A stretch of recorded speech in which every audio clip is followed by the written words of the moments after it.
Well, hello there. This microphone is not real, but neither is this awards show. So, hello, and welcome to the 2025 Ceremony of Blades Best in Show.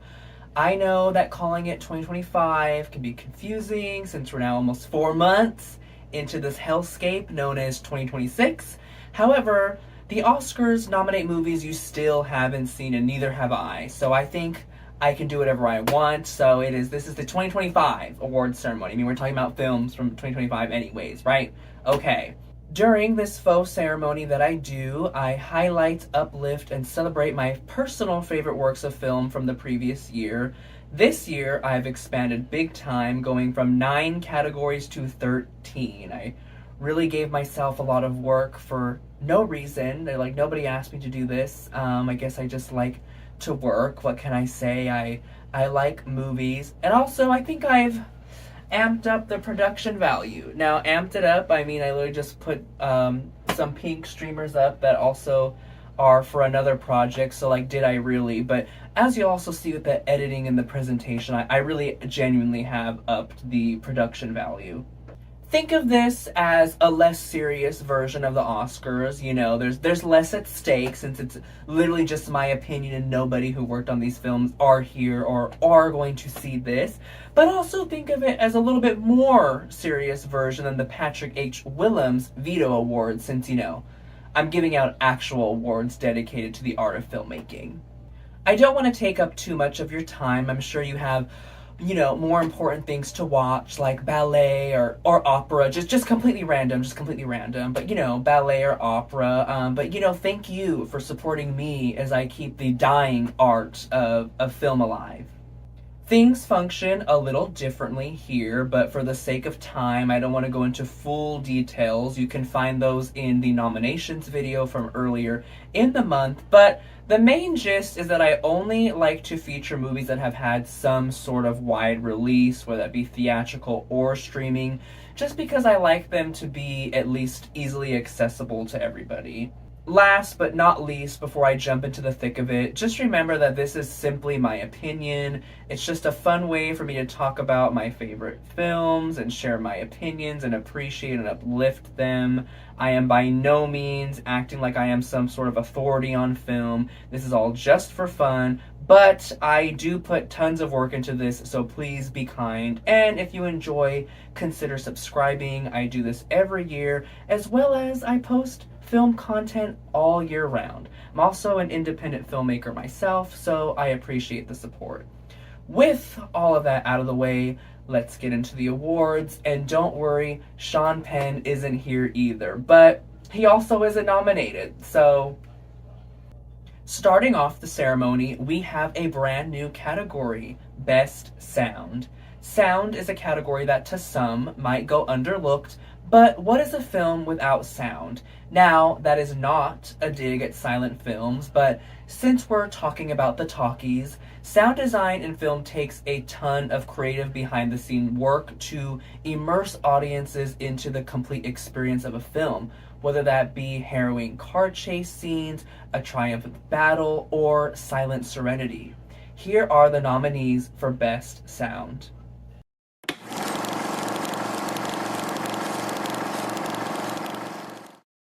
Black Phone 2. In Black Phone 2, the sound team remembered one of the most essential components of horror, sound.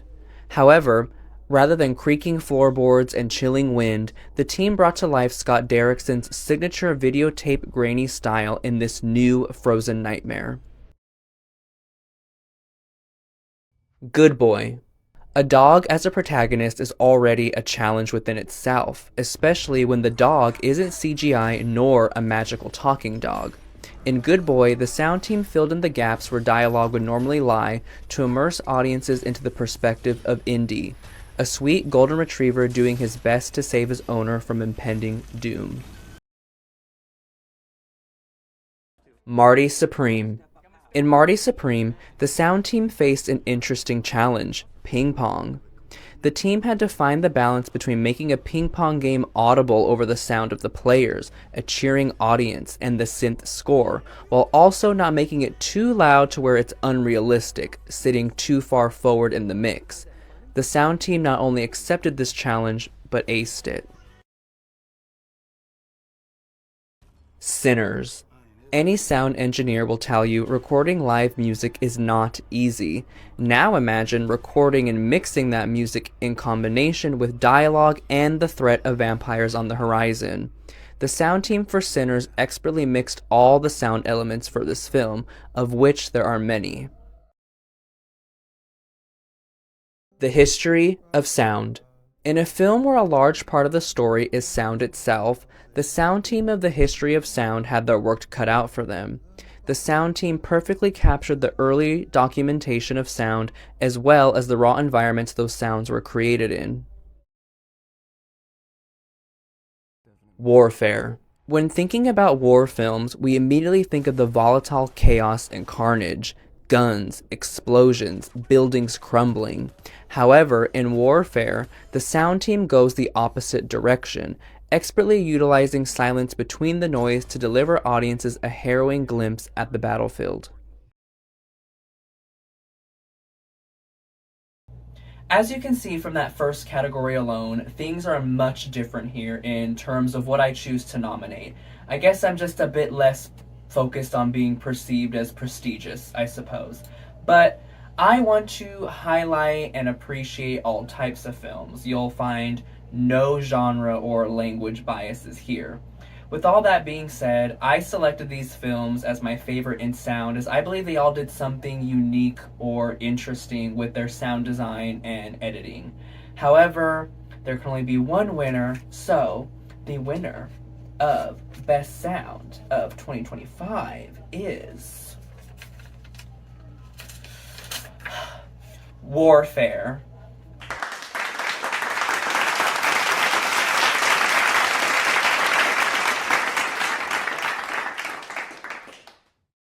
Congratulations, Warfare. I'm sure no one who worked on this film or at A24 will see this, but I love the work you did. The use of silence in this film was really inspiring and hauntingly immersive.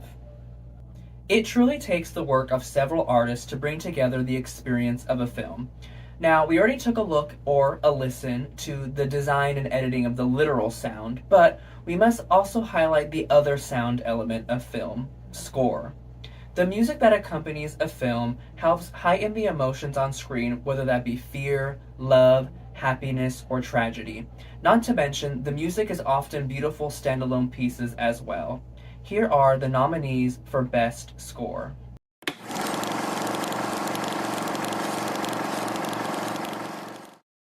Bugonia, score by Jerskin Fendrix.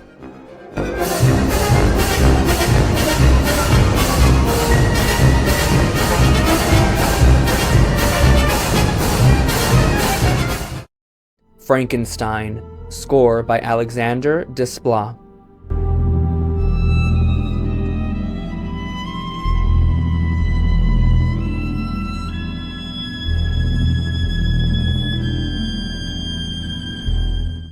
Marty Supreme, score by Daniel Lopatin.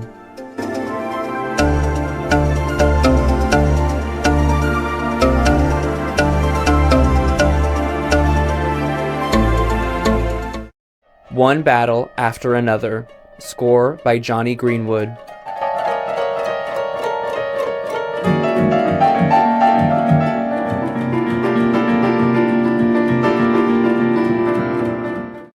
Sinners, score by Ludwig Göransson.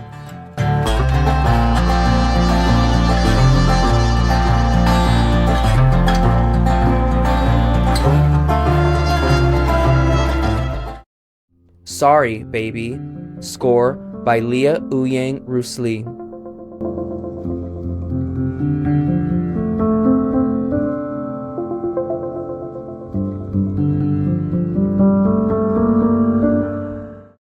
The Mastermind, score by Rob Mazurek.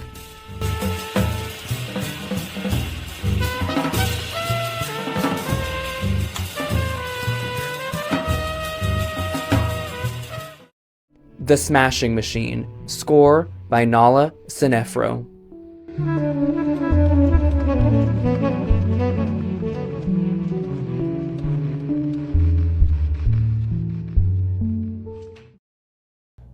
Honestly, dwindling down this category was a hard job this year. There were a plethora of great scores to choose from. I also don't have a bias towards digital scores like some awards bodies. Anyways, that being said, there can only be one winner. So, the winner of Best Sound of 2025 is... Dramatic pause for this little bit. The Mastermind.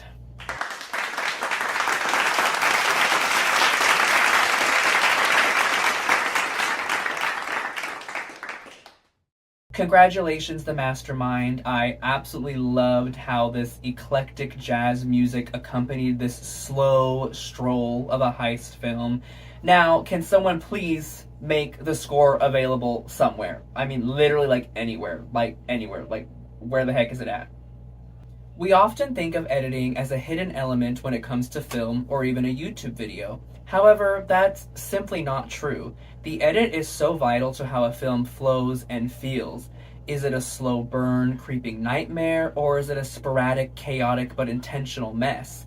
Taking hours and hours of footage and editing it down to the final product is not an easy task. Here are the nominees for Best Editing.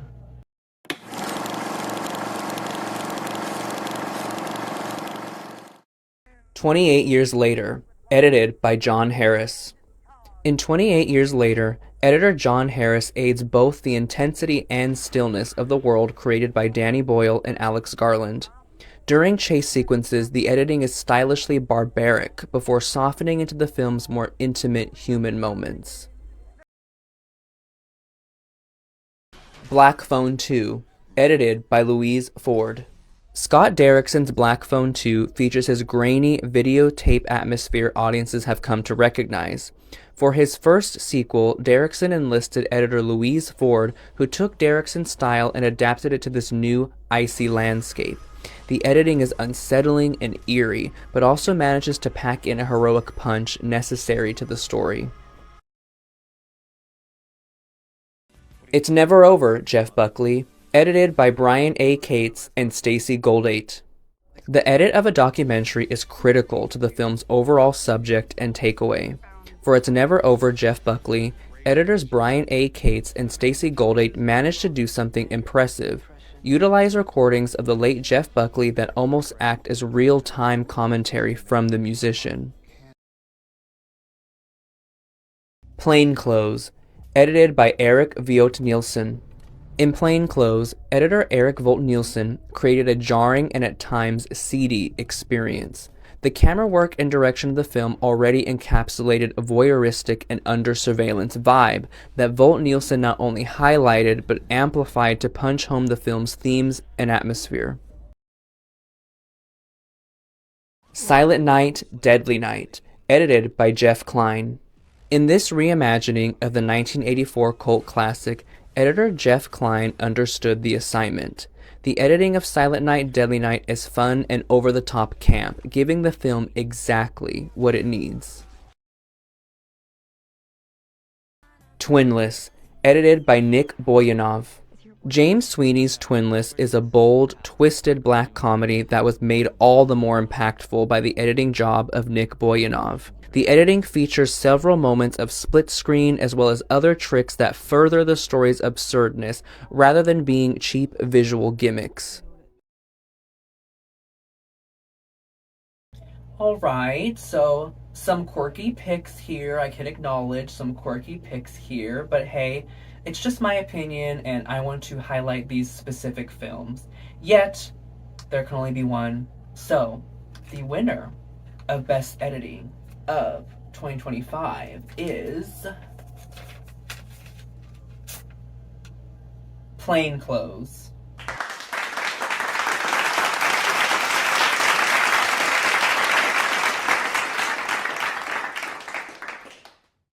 The editing in Plainclothes is so stylish and slightly jarring, but in a refreshing way that I've never seen before that amplifies the messaging of the film. Congratulations, Plainclothes. Alright, cinephiles, this is your time because next up we are talking about cinematography. With cinematography, the director joins forces with a trusted partner to bring to life the vision in their mind. The cinematographer figures out the best way to capture the moments we see on screen, which often yields beautiful results. Here are the nominees for Best Cinematography.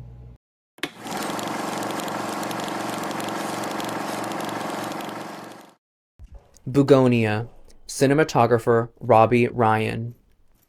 Thanks, Tony. Feel free to leave early. I mean, unless you're busy. Or you have things to do, but feel free if you can. Up to you. Yes, ma'am. Your call. Die, My Love, cinematographer Seamus McGarvey.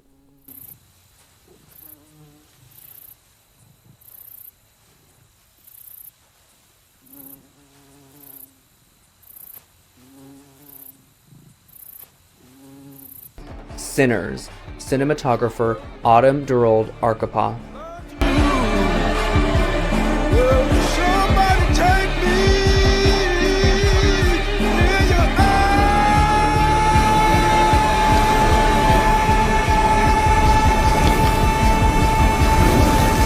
Something Beautiful, cinematographer Benoit Deby.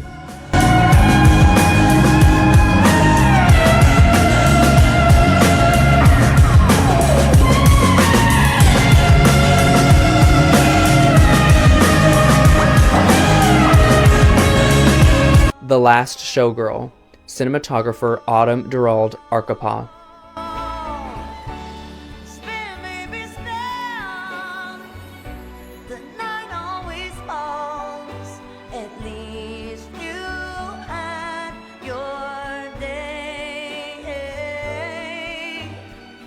The Phoenician Scheme, cinematographer Bruno Delbonnel. Orphans and widows, the blind, the sick, the wounded, farmers, teachers, and the construction of hygienic wastewater disposal systems. Thanks shooting my ceiling! Just rob my customers and make your getaway! Bjorn, get the hand grenades. No! The Mastermind, cinematographer Christopher Blavelt.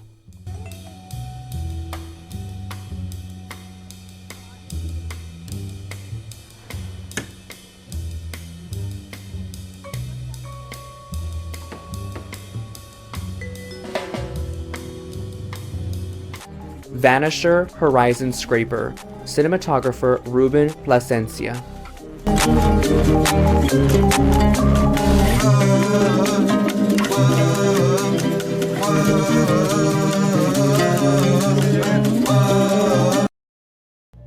This was a great year in film for cinematography. There were so many truly gorgeous looking films, so much so that there's so many specific shots now burned into our minds. I'm really glad that through this silly little award show, I'm getting to highlight some films that didn't get that type of attention throughout award season. That being said, which one was my favorite? Well, the winner of Best Cinematography of 2025 is The Envelope. How tired will this bit get? We'll find out.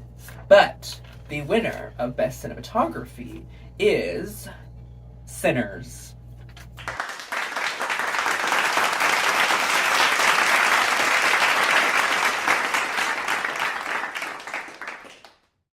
Congratulations, Sinners. Listen, it's no secret how well shot Sinners is. I mean, we talked about it all year long last year, and I'm so happy it also won the Oscar for Best Cinematography, making Autumn Durold Arkapaw now the first woman to win the prize as well. Congratulations.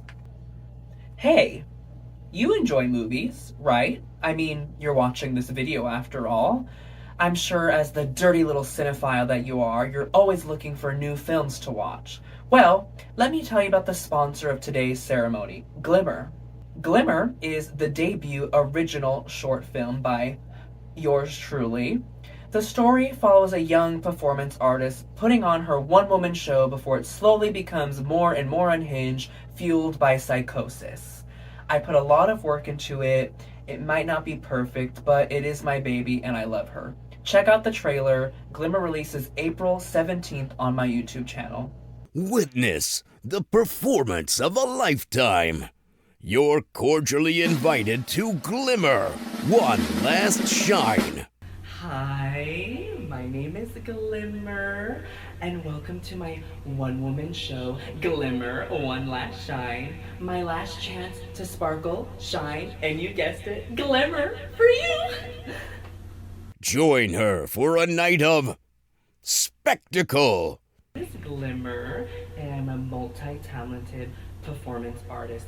I sing, I dance, I act, fashion, get into it. Right? Drama.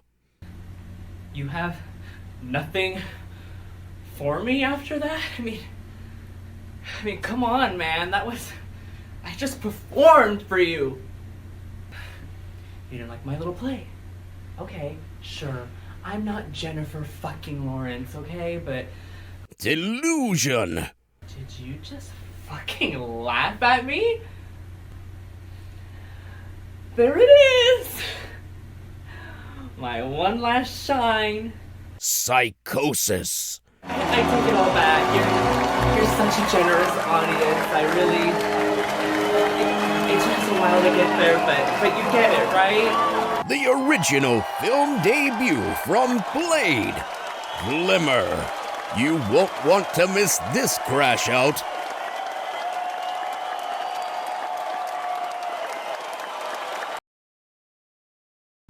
Where do movies begin? Well, with the screenplay, of course.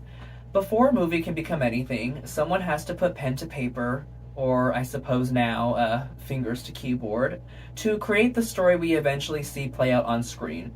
I can tell you, even though Glimmer is only about a 40-minute runtime, writing a screenplay is not an easy task. You have to figure out the highs and lows of the story, what's the whole point, how should it end, what's the tone.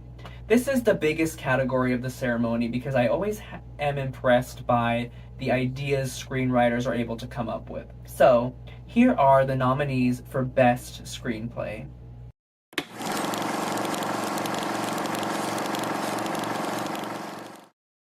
Bugonia, written by Will Tracy.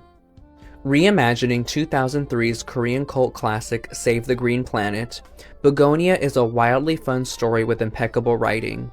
The screenplay delivers both an odd yet compelling drama laced with insightful observation about modern issues and discourse. Companion, written by Drew Hancock. In this sci-fi horror, viewers are treated to a hilariously satisfying original story. This screenplay is packed with comedic gold between drama and murder that also manages to weave in feminist themes. Left-Handed Girl, written by Shi Ching-soo. Left-Handed Girl is a beautifully written family drama. This is a screenplay that knows exactly what it's doing, slowly unpacking hidden secrets and family dynamics. Lurker, written by Alex Russell. Fame is not a new subject to film nor the thriller genre. However, Lurker offers up a refreshing original spin. This screenplay goes further and further before culminating into a surprising yet extremely earned conclusion. One of Them Days, written by Sarita Singleton. Taking us back to the comedies of the 2000s, One of Them Days is a cleverly written screenplay. Comedy is hard to perform, it's even harder to write. However, One of Them Days is hilariously written and ups the antics the more it spirals on. Sinners, written by Ryan Coogler. In a landscape where original ideas seem to be getting less and less mainstream push, Ryan Coogler delivered one of the year's most original concepts. The writing and storyline of Sinners is brilliant on its own. However, the originality of the screenplay is truly the most impressive element, masterfully weaving together several genres from drama to horror to even Western. Sorry Baby, written by Ava Victor. Some stories are hard to tell, but Ava Victor makes it look easy. The screenplay for Sorry Baby is absolutely beautiful. Victor takes on the difficult topic of unraveling the trauma of an assault, but delivers it in an honest human way. It's just as funny as it is touching. Twinless, written by James Sweeney. In his second screenplay, James Sweeney took a big swing. The story of Twinless is downright absurd, but a great showcase of black comedy. This screenplay perfectly balances its insane premise with laugh-out-loud comedy and a slight touch of sinister flair. Urchin, written by Harris Dickinson. In Urchin, actor-turned-director Harris Dickinson delivers a subtle yet moving screenplay. Urchin thrives in its quietness. It's not a loud story, yet manages to be compelling and invest audiences into the journey of its protagonist. Weapons, written by Zach Kreger. In the other breakout original film of the year, Zach Kreger crafted up a truly unique experience with Weapons. Utilizing perspective shifts, the screenplay of Weapons was taken from an already original and interesting place to a writing feat. Truly a daring and original screenplay. All right, a whopping 10 nominees. All great. We have black comedies, fresh takes on horror, intense dramas. However, while they are all great, there's one that impressed me in particular. So, the winner of Best Screenplay of 2025 is Twinless.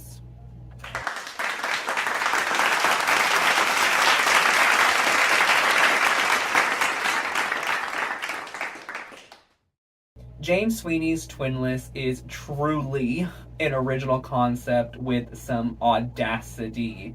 It's demented yet hilarious, and I can't wait to see what he crafts up next. Congratulations, Twinless. Next up, we have another brand new category, and one that I am particularly excited to be introducing, which is Best Documentary. Documentary filmmaking has often been labeled as boring by passive moviegoers. Documentaries can be and are just as entertaining as fiction. Not only that, but they tell important stories that are sometimes even dangerous to make. It's activism through filmmaking. Beyond that, since you're dealing with hours and hours and hours of footage and dealing with real life, the editing room floor is all the more challenging. So, today I am happy to share with you these 5 amazing nominees for Best Documentary.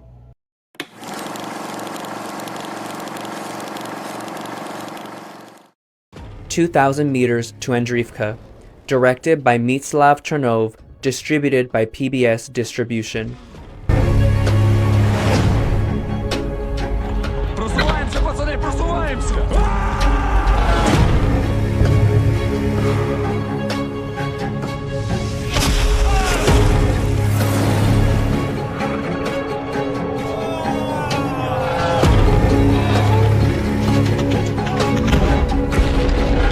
It's Never Over, Jeff Buckley, directed by Amy Berg, distributed by Magnolia Pictures and HBO Documentary Films. People who remember my father. Next question. We were these 2 sensitive young souls who found each other. Race was huge. My main influences: love, anger, depression, and Zeppelin. He made her first record no one else could come close to making. It's uncanny. The Alabama Solution, directed by Andrew Haureki and Charlotte Kaufman, distributed by HBO Documentary Films. We had record numbers of people leaving out of here in body bags. They don't want the public to see what's really going on the inside. How can a journalist go into a war zone but can't go into a prison in the United States of America? The state is settling one lawsuit after another. There's no consequences for their actions. It's not the inmate that's killing them folks. It's the guards. The Perfect Neighbor, directed by Gita Gandbur, distributed by Netflix. My neighbor has been screaming outside. She started banging on her door. Pounding on it. Let me in. And then... bang.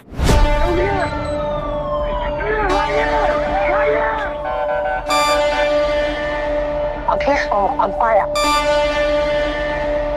I don't bug anybody. Come outside with your hands up! You barely ever see me. I'm like the perfect neighbor. The Stringer, The Man Who Took the Photo, directed by Biao Nguyen, distributed by Netflix. The photograph of Kim Phuc is perhaps the most iconic photograph of a war ever made. It was such a shocking image. The photographer is almost as well known as the photo itself. I saw the girl running, then I said, "Get the picture of her." Ladies and gentlemen, Nick Oot. Nick Oot. When you're photographing with film, there's always some mystery. But what you do know is what you didn't take. There is a lot more to this story. Nick didn't really take that famous picture. It's time to clear my conscience.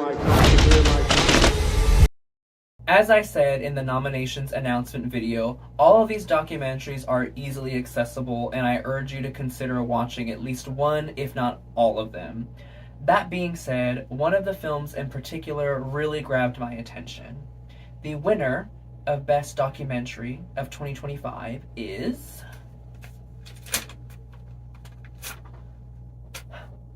The Alabama Solution.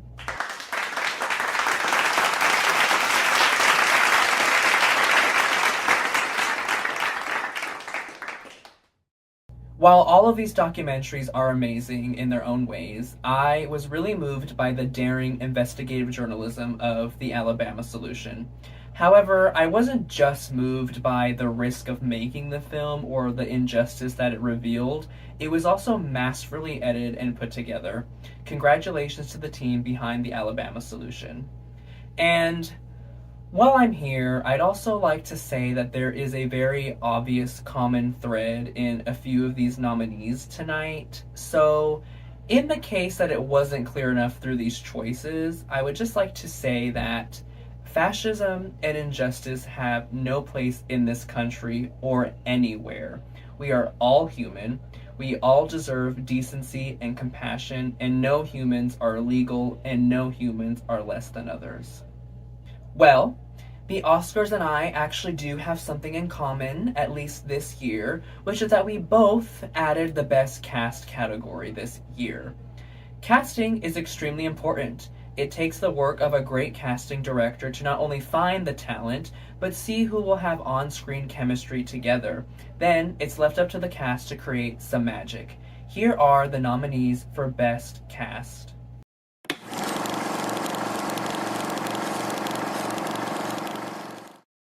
Bring Her Back.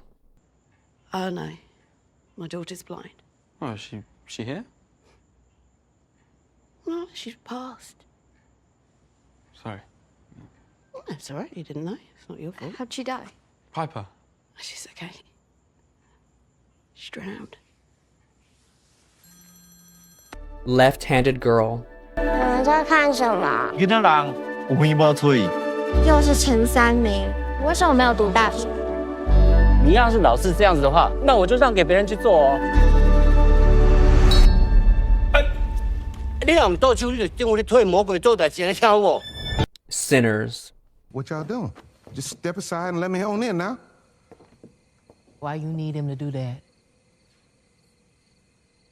You big and strong enough to push past us? Well, that wouldn't be too polite now, would it, Miss Annie? I don't know why I'm talking to you anyway. Probably your fish sandwich messed up my guts in the first place. Using old stale grease. I ain't never used stale grease, and you know Shut up, Annie. Smoke. Don't talk to him. You talking to me right now. Why? The Long Walk. Let's make a promise right now. Whoever wins has to do something for his wife. How about that? It's exactly fucking right, Pete. Dude, what? I'm not the fuckwad who decided to whittle or, you know. Listen, just money or something, just to make sure she's okay. All right? Sounds like some bleeding heart bullshit to me. Oh, fucking come on, punk. Come on. The Phoenician Scheme. Oh dear. Somebody poisoned his beer. We should have tested it. You let him drink in the cockpit. Just beer. Stand back and hang on. Uh-oh. Why am I up here being stalked by a fighter jet? I have a vocation. Weapons. The issue here is you have a pattern in which you overstep professional lines with the students. Oh my God, here we go. You know, I do not You know overstep. it's not appropriate to hug students. Oh, I hugged a crying little boy. Lock me up. You know, driving students home is not professional. She missed the bus. She lived close It's to me. not What? appropriate. Each of these films I genuinely think were perfectly cast. Everyone involved delivered amazing performance both on their own and together as an ensemble. But, as always, there can only be one, so surprise, it's on my other side this time. But the winner of Best Cast of 2025 is The Long Walk.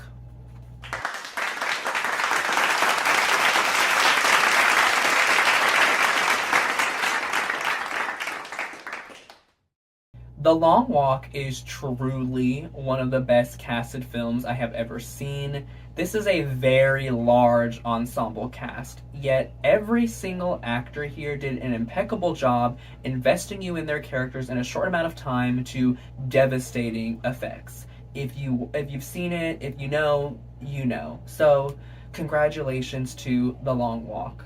Before we move on to highlighting individual performances, I want to take some time to highlight some specific individuals. When I was a little boy, my Nana introduced me to the absolute classic Beetlejuice. Through Beetlejuice, I was introduced to the great Catherine O'Hara.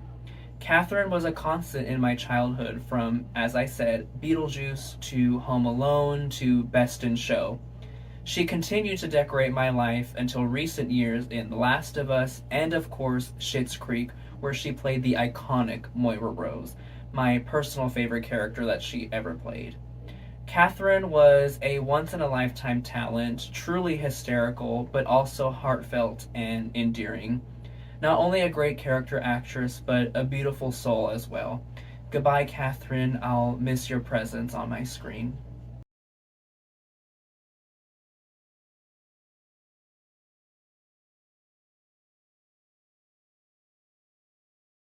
One of my absolute favorite directors is Scott Derrickson.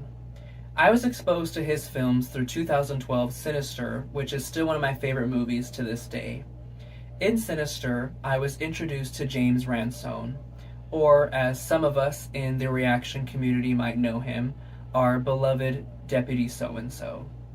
James is an actor that I truly cherished, and talking about him in the past tense just still doesn't sit right with me. I mean, he was only in his 40s, but he worked a lot with Scott Derrickson, of course, in both Sinister movies, both Black Phone movies, and some of his other projects. He honestly was a little bit of a scream king because he was also known for his role in It Chapter 2. However, his work goes far beyond the horror genre. Beyond acting, James' story is truly inspiring, being a recovered addict. In 2020, he revealed that he endured an assault from a school employee when he was younger, which later influenced his addiction.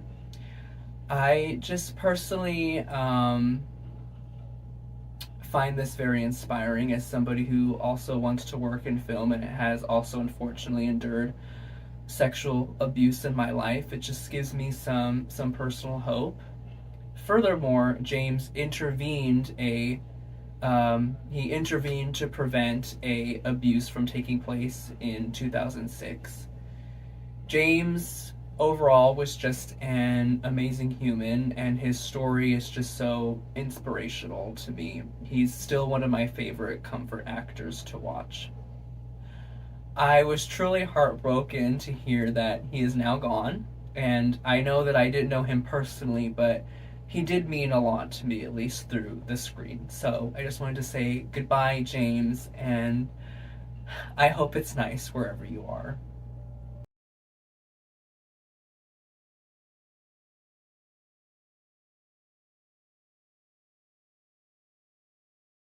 Alright, let's talk about acting. And of course, we have clips. Don't worry, we have clips. I know you bitches love clips. Now, I have made a change that I would actually love some feedback on, as I've noticed as a culture we are moving away from gendered language, and sometimes really gendered categories don't allow, let's say, like a non-binary identifying person to be included.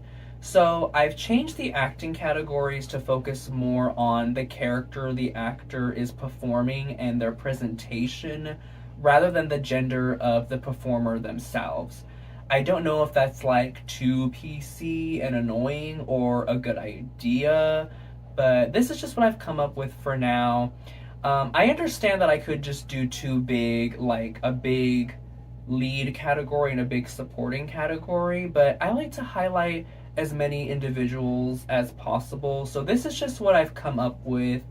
All that being said, let's get into the first acting category. Here are the nominees for Best Masculine Supporting Performance.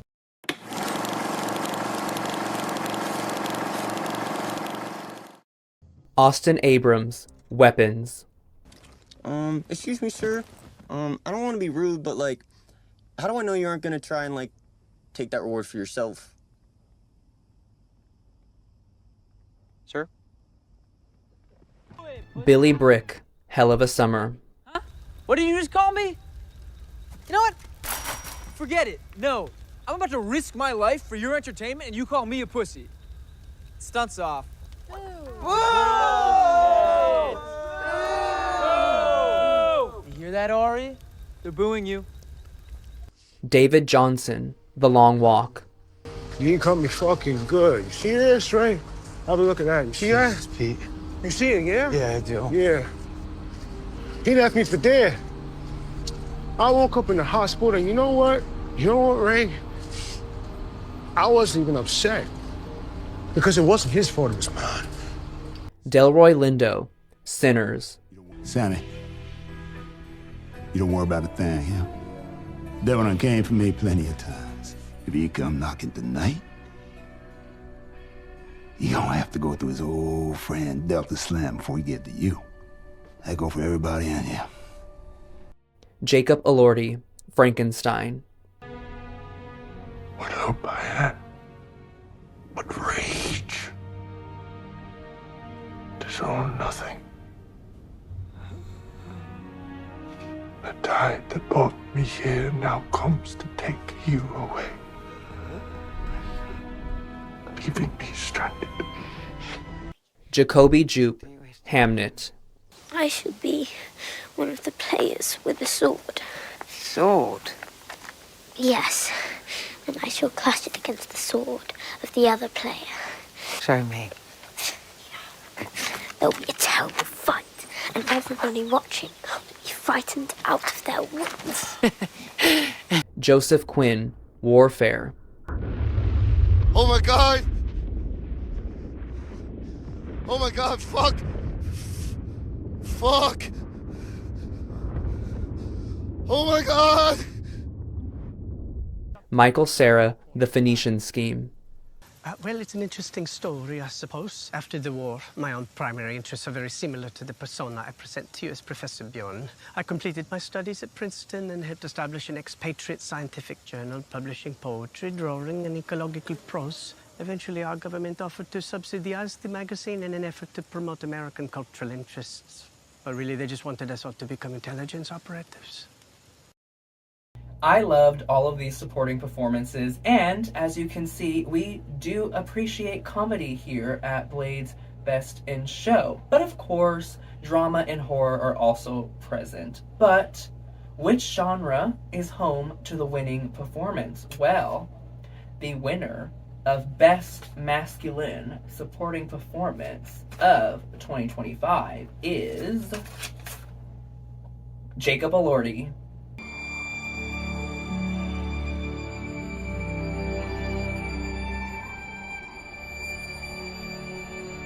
To anyone that knows me, this comes as no surprise. I mean, this was genuinely my favorite supporting performance of the year. I think Jacob did an impeccable job bringing to life the creature. However, besides that, this is my choice because of how special and important the character is to me. When I read the Mary Shelley novel for the first time, I really resonated with the character of the creature. But then Guillermo del Toro's Frankenstein came out, and my love for the creature just blossomed into something truly special. Jacob's particular take on the creature moved me in a way I've never experienced before. It was only made better by the fact that Jacob is honestly my favorite working actor at the moment. It was just kind of a perfect storm. I've always felt othered and different my whole life. I mean, even if you look at some of my past work, I've portrayed myself as like a creature or an alien, which I've recently learned is due to being neurodivergent. So I'll end my tangent here, but I just really relate to this character, and this performance is really special to me. So, congratulations, Jacob Elordi. All right, moving on from the masculine, let's take a dip into the feminine with the nominees for Best Feminine Supporting Performance.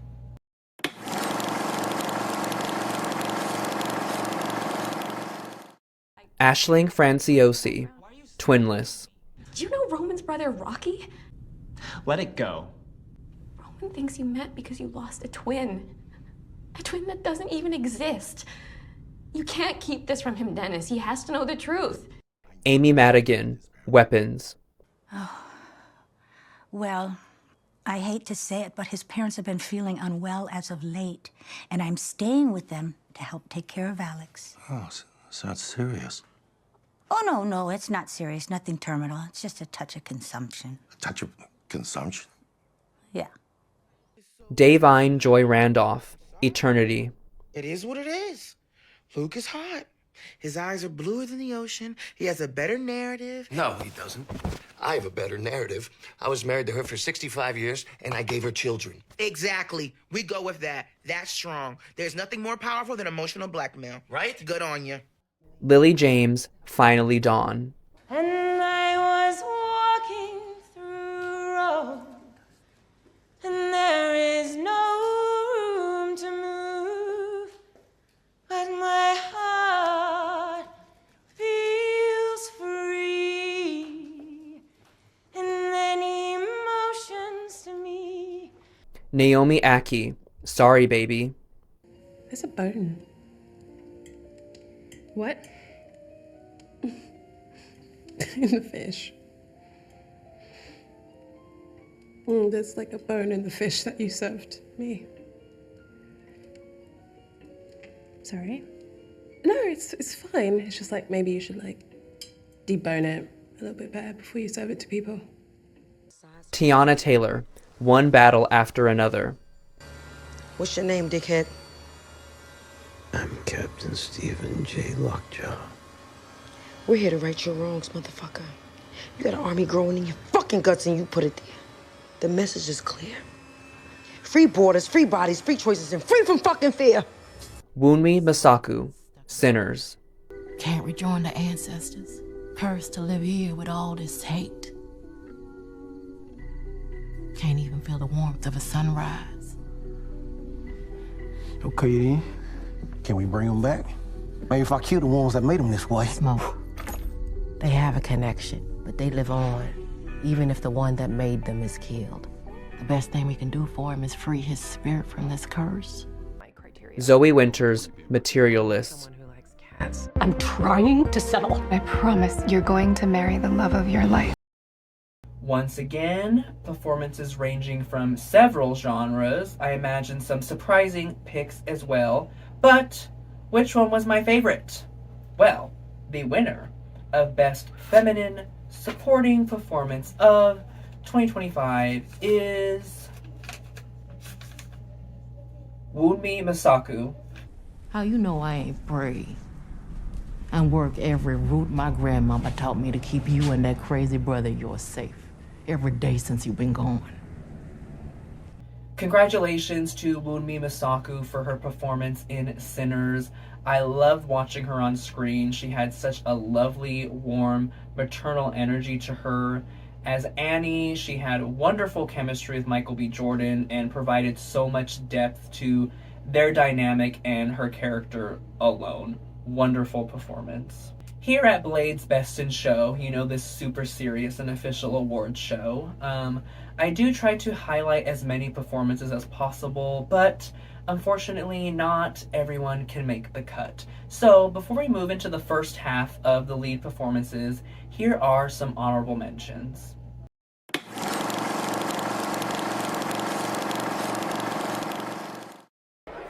John Zorn. Yeah, I haven't seen you around the area before. I noticed you obviously in the road there. Where are you from? You new to the area? Yeah, I'm just new to this place, and it's really everything. You know, it's all of this is really just, you know, everything here is just new for me. I'm down from New York City.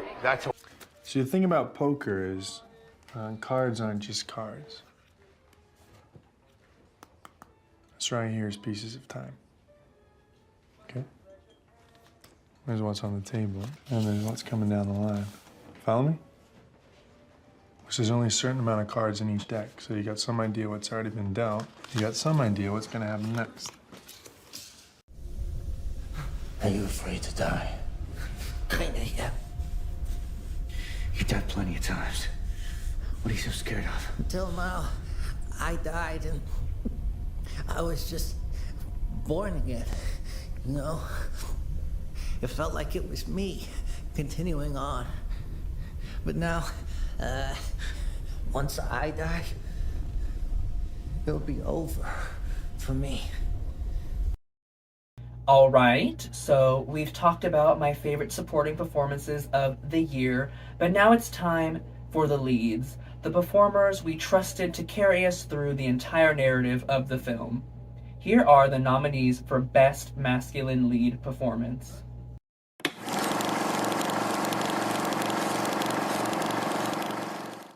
Benicio del Toro, The Phoenician Scheme. You're fired. What's that? What'd you say? You're fired. I'm fired in the middle of emergency force landing procedure? Mayday, mayday, mayday. Charlie Oval 7 Sugar. Request for immediate clearance.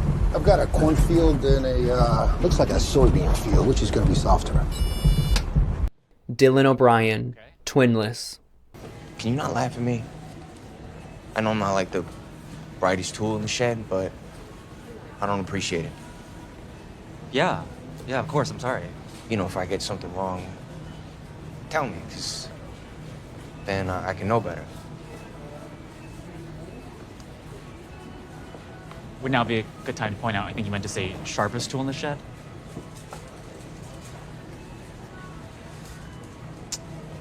Yeah.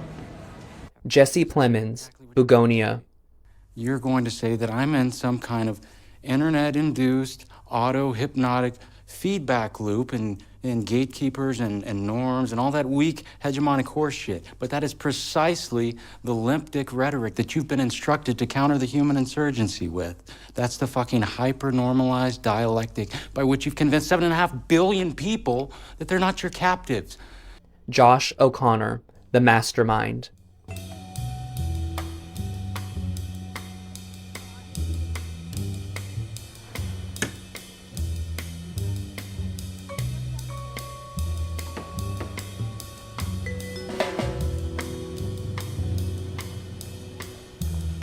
Leonardo DiCaprio, One Battle After Another. What's up? What's up, homie? It's me again, Bob Ferguson. I don't know if you remember, but we spoke earlier on the phone. I think we had a little misunderstanding. I think we got off on the wrong foot. I was trying to get the rendezvous point for my daughter, right. Willa. If you can't answer what time is it, I cannot give you the rendezvous point. This is a key tenet of the rebellion act. I'm surprised. Michael B. Jordan, Sinners. We'll take it. The mill, the equipment, and the land that it's standing on. Damn! Now understand, it's the last dime you ever gonna see from us.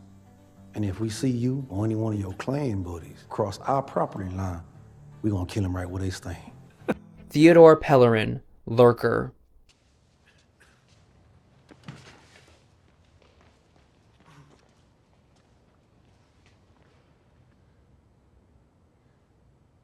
Yeah, let's just go again.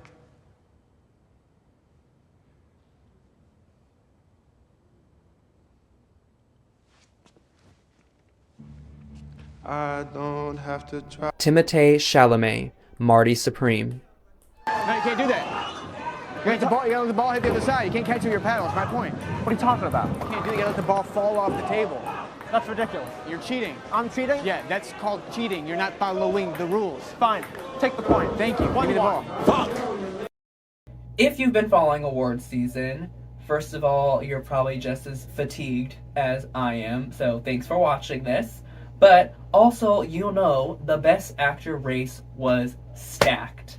And it is here too. With that being said, there is one performance that I'd really like to highlight, and I think some of you will be glad to see this highlighted, as a lot of people were rooting for him to make that final five. So, who is it?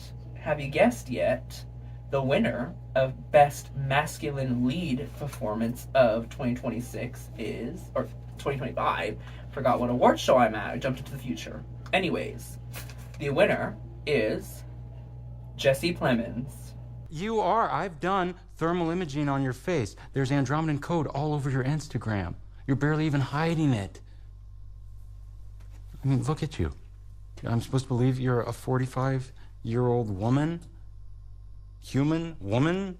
I had a really hard time deciding who to pick here, but I just went with who I kept thinking of after watching Begonia, which is Jesse Plemons. He did such a great job of portraying someone deep down the conspiracy rabbit hole, but he found that perfect balance between parody and sincerity.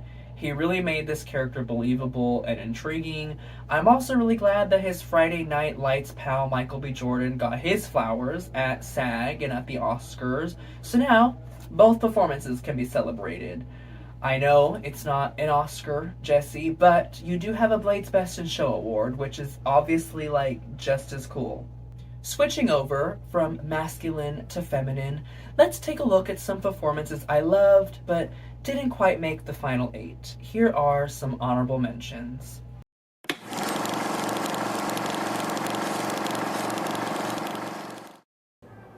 I'm older than the women you could be dating, which means my looks won't last as long, and I have fewer years left to get pregnant.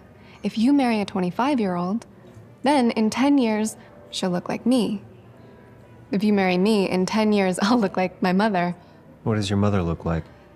I was born poor, raised poor, and even though I work, I have debt.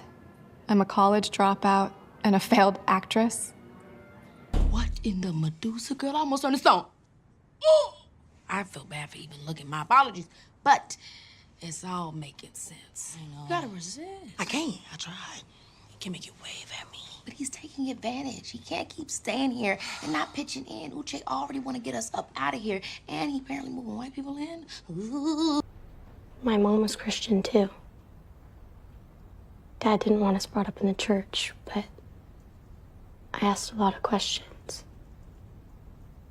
And when he wasn't around, she answered. Did she know about your dream thing? I got it from her.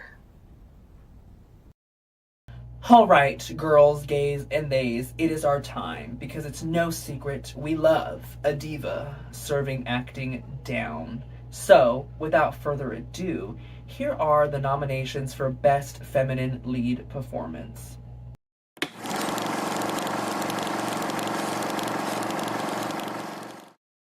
Emma Stone, Begonia. Obviously, we did not foresee the complications for Sandy or for the others. Do not say her name. You do not say her name. We believed we paid your family a proper reparation, but now I see it wasn't nearly enough. Stop! Not by half, not by a fraction. Stop! Teddy, you're right to distrust me. You are. I lost myself somewhere, okay? Fuck you.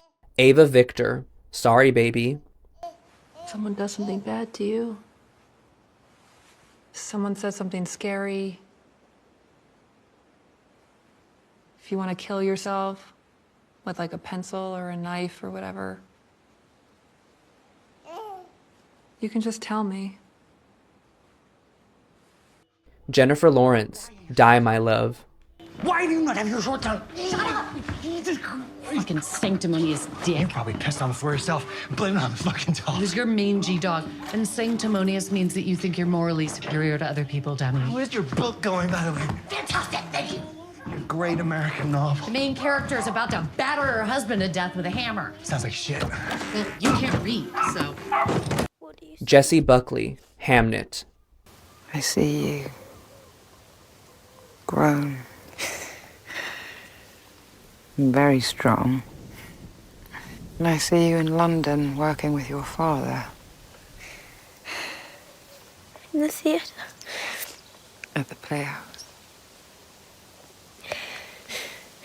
What will I be doing? What do you wish to do, Hamlet? Pamela Anderson, The Last Showgirl. I love the show. I love it. I feel so good about myself in the show. And you and Marianne and Hannah can't understand. But the costumes, the sets, being bathed in that light night after night, feeling seen, feeling beautiful. That is powerful. And I can't imagine my life without it. I just think it's wild that, you know, I'm the one who's been on the stage all these years, that I'm the one people come for. Rose Byrne, if I had legs, I'd kick you. When were you gonna mention I'm this? telling you now. It's very complicated to explain over the phone. No. Just send me pictures and I'll have somebody take care of it. No more pictures. I'm not going back there. I'm never going back there. And I talked to Roscoe. What are you talking about? And he's so full of shit. He's not doing anything. And by the way, I think he has a deal with the motel.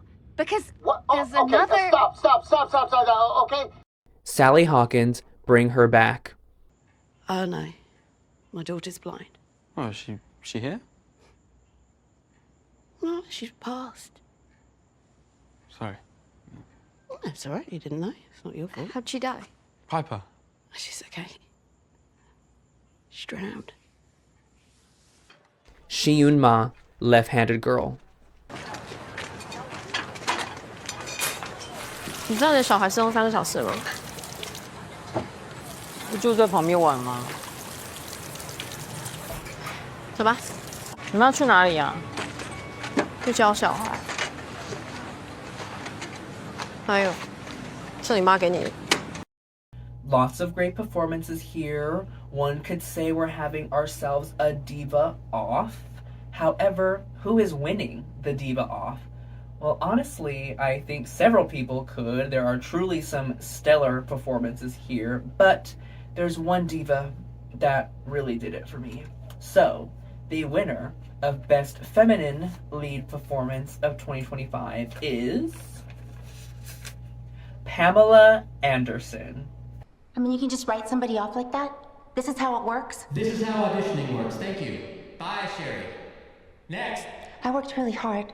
Please, I worked really, really hard. Now this is a bit of an off-the-wall pick, but I think what Pamela did in The Last Showgirl was really moving. This was not a perfect character, but you really empathized with her and understood her perspective. She also brought this eccentricity to the character that didn't feel overly comedic. You really believe that's who this woman is. I personally really enjoyed this performance, and I can't wait to see what else Pamela has in store. We are in the home stretch, y'all. Only one award to go before Best Film. But how can we talk about the best films without the people who created them? Directors take the vision in their head and bring them to life on screen. They do truly masterful work, bringing us more than entertainment, but art that only they can create. Here are the nominees for Best Director.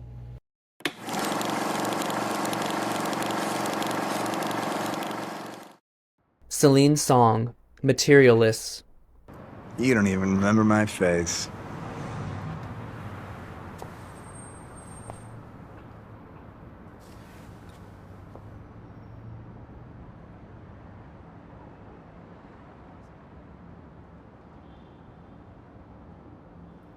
Got it. Your turn.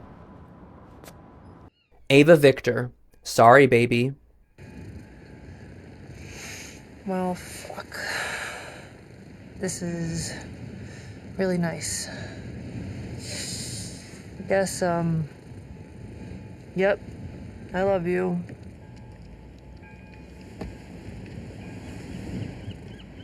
You wanna come get coffee? Guillermo del Toro, Frankenstein.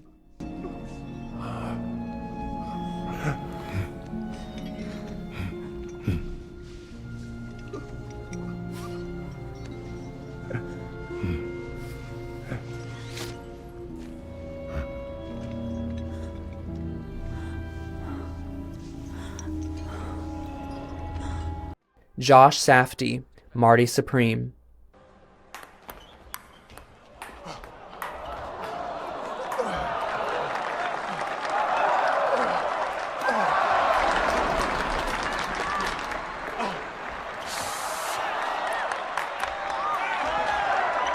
Kelly Reichardt, the mastermind.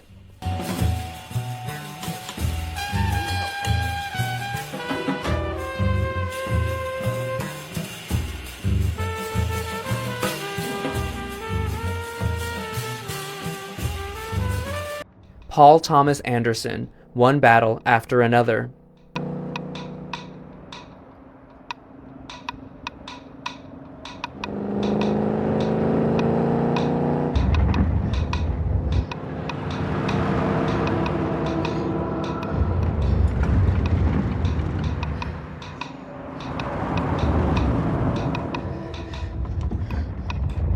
Ryan Coogler, Sinners.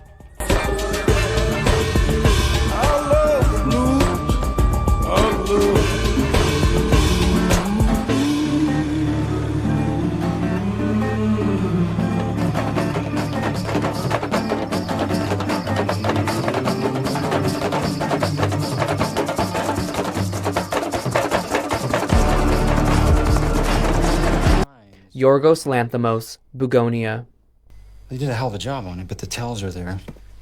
Narrow feet, thin cuticles, slight overbite, semi-protruding earlobes. See? High hair density. You won't notice unless you know what you're looking for. Truly, some visionaries here. I was impressed and inspired by each of these artists with what they were able to craft up, whether that be original or adapted. But who really impressed me? Well, the winner of Best Director of 2025 is Ryan Coogler.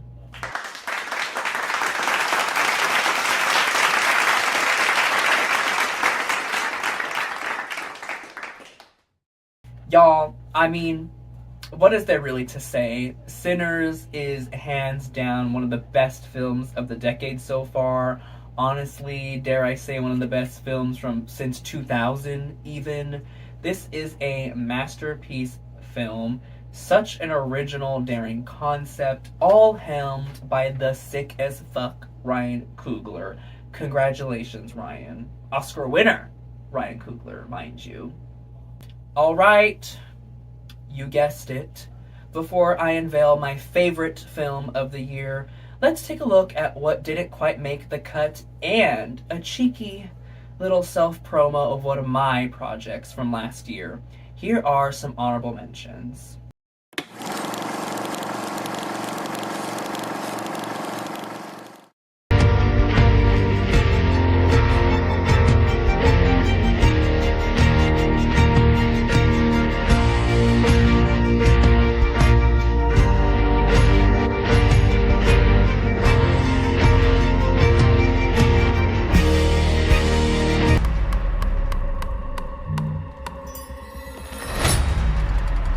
This is their new sister and brother, Oliver.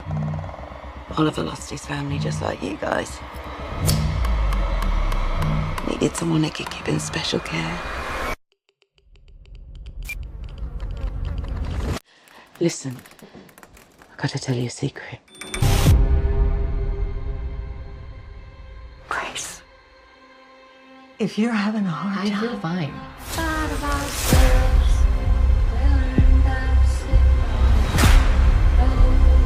Grace. Grace. Stop it.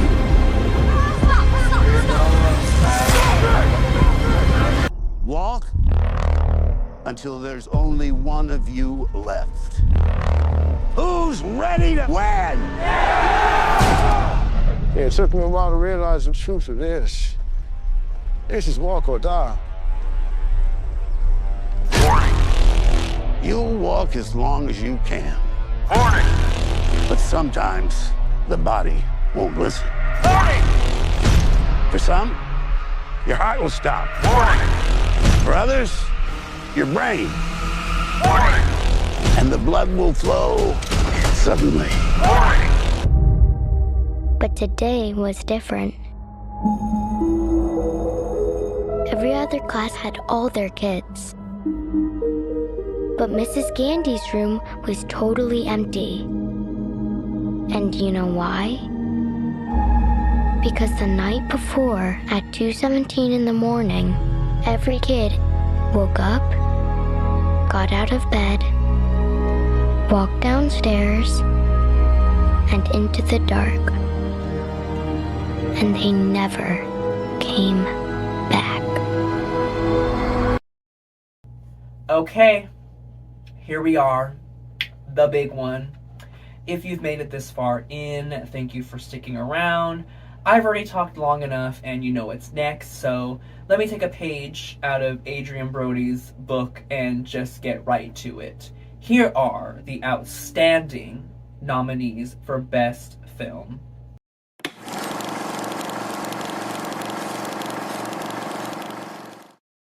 Bugonia, directed by Yorgos Lanthimos, distributed by Focus Features. Welcome to the headquarters of the human resistance. Where's my hair? Your hair has been destroyed to prevent you from contacting your ship. What ship? Your mothership? Okay. In the next 48 hours, the police and the FBI will begin a statewide manhunt. I'm a high-profile female corporate executive. I am crucial. Companion, directed by Drew Hancock, distributed by Warner Brothers Pictures. What are you doing? Shut her down already. What is she talking about, Josh? This was not part of the plan. I didn't mean to. Did you jailbreak your sex bot? Wow, Josh. Frankenstein, directed by Guillermo del Toro, distributed by Netflix.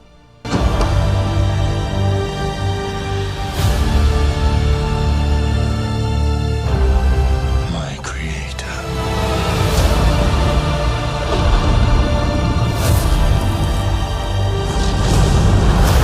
I demand a single grace from you.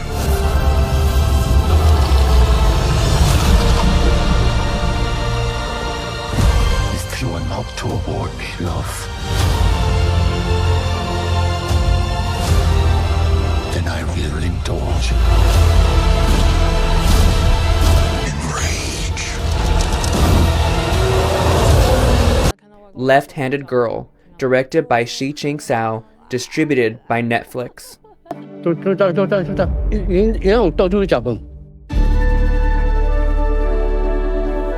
们在看什么？囡仔人有耳无嘴。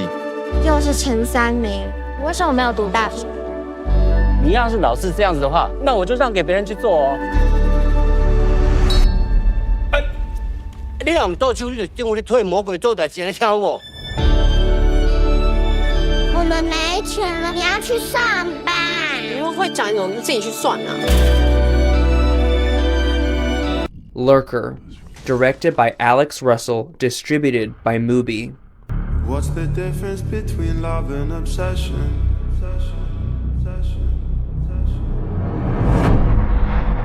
You changed my life. But you took that from me. And I can't let that happen again. What's the difference between love and obsession? I know what you're doing. Where is he?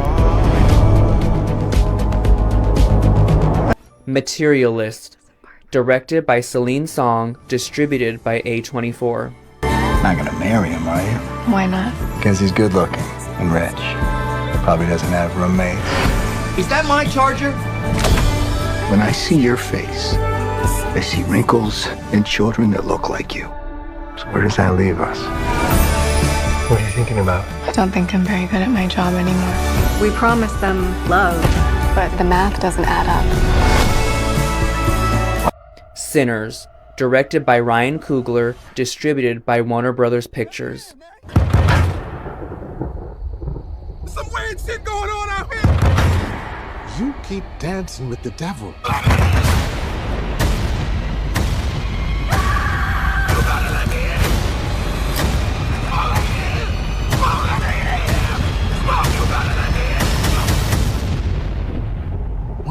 gonna follow you home.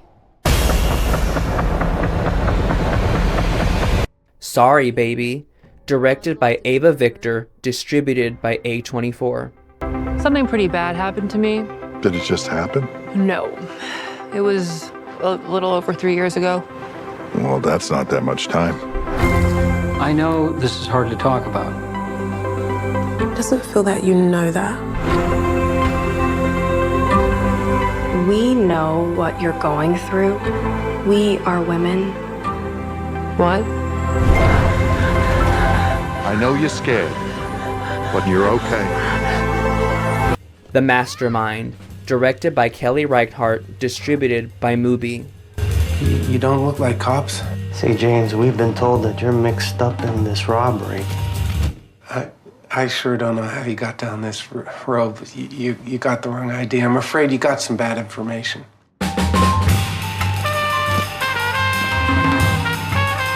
I sure do appreciate that once in a blue moon, someone I know and love is gonna come along and blow my mind. Twinless, directed by James Sweeney, distributed by Lionsgate Roadside Attractions. What's the worst thing you've ever done? What's the worst thing you've ever done? Roman said you lost a twin, so you know what it feels like to be split. Well, if you're going to hell, keep going, right?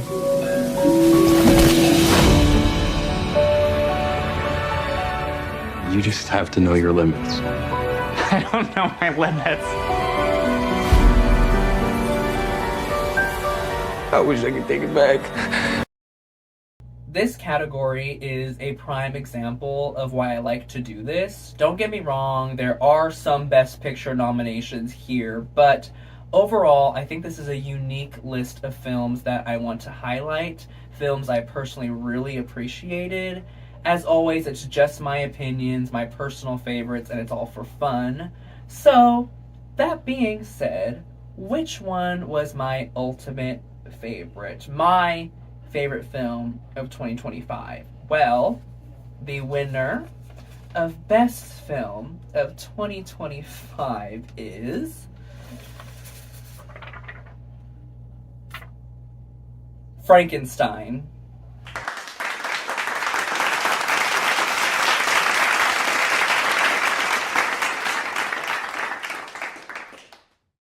I know that some have their issues with this film, and I can understand that. However, personally, I adored how Guillermo del Toro adapted the book and brought it to screen. Sure, there were some changes, but to me they were welcome changes that served his point of view on the story. Of course, I absolutely adore the creature in this adaptation, and I really just resonate and love his journey from birth to finding peace. That last shot of the film makes me cry every time. It just really touches me so deeply. I can't really explain how important this movie is to me in general, but also at this point in time in my life. So my favorite film of 2025 is Frankenstein. Well, if you watched this entire video or even just skimmed through it, I appreciate it so much. I know it's on the longer side, but I personally enjoy long-form content, and I hope how much work I put into this shows. I really enjoy doing it, and I look forward to it all year long, but it'll be a whole year until we are here again.